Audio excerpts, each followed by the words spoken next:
Welcome to Winning Matches, a podcast for the recreational tennis player to help empower your game and win more. Here's your host, Emmy Award-winning investigative journalist Lori Stein, along with former pro player and coach to thousands of recreational tennis players, Jane Foreman. Welcome to episode 2 of Winning Matches. I'm Lori Stein along with Jane Foreman, and this episode is brought to you by Vocal Tennis, tennis rackets made with 50 years of German engineering, and also a new sponsor, Waterdrop Hydration. These will help you hydrate like a pro. Tell us how these work, Jane. You just drop these little pods in about 16 ounces of water, and you get all the electrolytes you need. Perfect. That's exactly what we need this summer. Yeah, and no sugar added. Oh, even better. All right, today's episode is Should You Break Up with Your Doubles Partner? This is a big issue in the tennis world. Hot topic. So first of all, do you want to have one doubles partner? Is this like a monogamous relationship, or is this a situation where you should have many, maybe depending on the match, or depending on your mood, or depending on your skill level for that day? I mean, how do you look at it? Well, I'm looking at it as a coach and a captain, but putting myself in my player's shoes, I think everybody is happy. To go back to episode 1, everybody's happy as long as they're winning. So do you want to find a partner who is the best player on your team and just glom onto them? Well, I think that it's important to find a partner that you have the same energy, the same mission, that you have the same goals. Obviously, where you have to match up physically and you have to match up mentally. And even though maybe you like somebody very much and you get along great with them and you practice, with them, against them, whatever, and you think that could be a good match, that may not be the best match for you. Also, we talk about winning, and you may latch onto a partner and it's, and you have a winning streak, and then all of a sudden you drop a couple matches, and then you start questioning that. And a lot of partnerships do that. Oh my gosh, that's happened to me, and my partner questioned me because I wasn't practicing as much as she, and it was a big disaster. If one person is super into it, practicing with the coaches every day and clinics and lessons, and they want to work on the strategy and being a great partnership, and you're off getting your hair done. We all have busy lives, all right? I'm not saying that, or maybe getting the eyebrows done or something like that. I hear everything. And, that's maybe you're not on the same page. So maybe that's frustrating her. And she's thinking maybe we're not the right pairing together. Maybe we're great friends, but we're not the right pair together. Is that a situation where you would recommend she speak to her partner and say, what do you want to get out of this? I mean, how intense does this relationship have to be?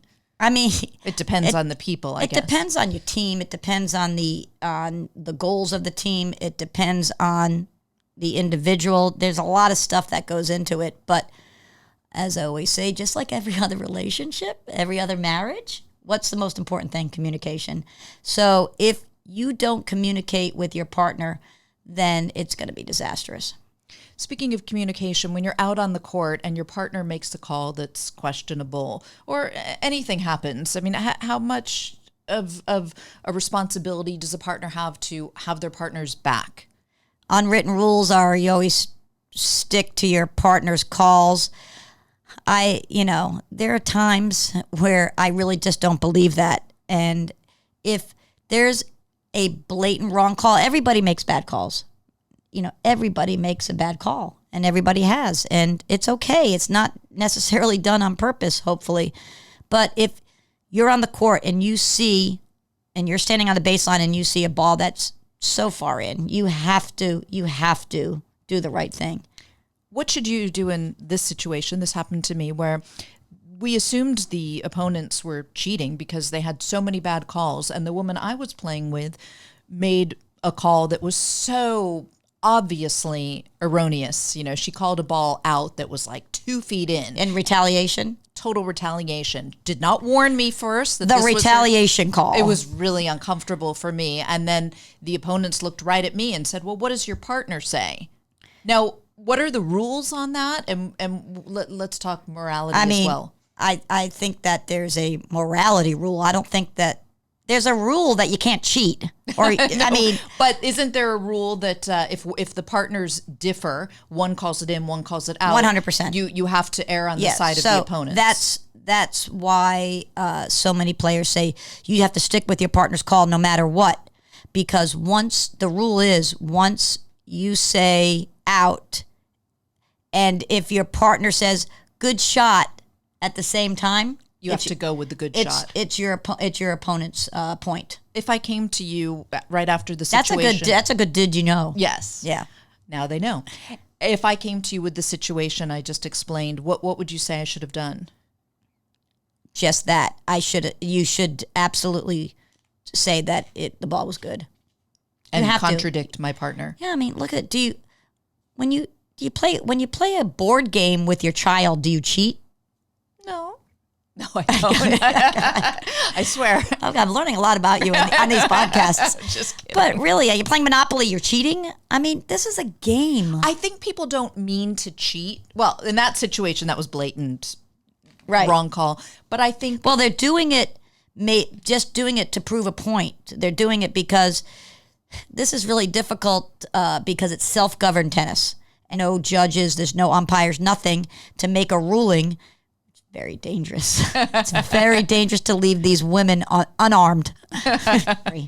Are there any situations you've seen with partners where it gets really, really ugly out there and you think they should split up? I've seen some really ugly things. I've seen partnerships walk off the court in the middle of the match because maybe one didn't back up another. I've seen a lot of things where somebody gets so upset because they think their partner is coaching them out there. The recreational everyday player thinks when someone is saying, "Hey, don't go down the line." She likes it when you go down the line, and that she seems to handle that. They think that's coaching. But that's not. That's not coaching. That's just trying to work together. There needs to be an alpha on the court. There usually is. There's an alpha on the court that kind of sees the court, knows the situation, maybe can assess their opponents, maybe better than the other. You look for partners where there's going to be a clear leader. It has nothing to do with the level. It has to do with the mental aspect of how their personality is on the court. There are people who are lower levels than their partners, but who are the alpha on the court. The alpha on the court can critically think. The alpha on the court can assess the situation, can see the court. I use that all the time, quote, see the court, where they know where the weaknesses are, where the holes are, and they can help their partner, navigate through that. So the partner needs to be someone who's, what do they call it, a beta? Like, needs to be a little more submissive? You're using a lot of these like sexual terms. I don't know. Is there something that you want to share with me? No, I'm just saying, like, somebody, are you submissive? I'm just saying that somebody needs to be the director and someone needs to take direction. I think so, because I think if you have two alphas on the court, it's too much. Yeah. And then if you have two... I think that's what happened with me and my partner. Like, I'm so strong, don't you think? Like, absolutely. I think you're like extremely strong. But I think that if you want to call them betas, I've never heard of that, but that's a good word for it. If you have two betas on the court, nothing's going to get done. And it just kind of be like, okay, and then you kind of just kind of lunch. Like, yeah, exactly. That's the lunch. If you have two alphas on the court, that they're going to butt heads. Do they always? Because Not if you always. If you have two great competitors, there's a good chance they're both going to be strong-willed. Yeah, maybe. That's the danger of that. But somebody needs to take charge, and somebody needs to be okay with that. Yeah, at the higher levels, it doesn't happen as much. Really? Yeah, at the higher levels, it doesn't happen because it's you kind of define your roles according to your level, and you kind of can handle it, or you both kind of see it and feel it, and you can help each other. At a lower level, I'm talking anywhere from the 2-5 through the 4-0 level.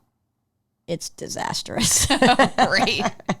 All right. Do you have any other tips regarding partnerships? Absolutely. I got a lot of tips. I like playing with different partners.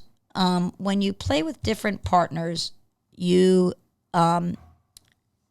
you can learn more about your game, and you can learn about other games too. I think you grow as a player, and you become better. And I think it's really important to have multiple partners, not in life maybe, but on the tennis court. Life lessons. Life lessons with Lori and Jane. I think it's important to have multiple partners because your steady partner may not be available all the time. Also, being friends is not necessarily good. It's not necessarily bad, because I see a lot of great friendships out there that came and they like playing doubles together and they do well together. But I see a lot of friendships off the court that don't necessarily, match up on the court. And I get texts a couple days before the match saying, "Don't put me with her." And do you usually and then I get a text from the person going, "Hey, I want to play with her." What do you do? And then I'm like, "Okay, I'm in trouble." And then I have to almost lie, because the person who wants to play with the other one says, "Why didn't you put me with her?"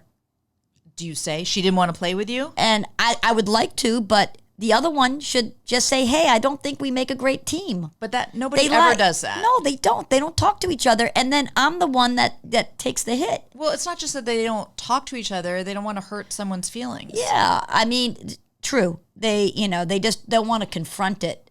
And it's tennis. And they have to, it's not.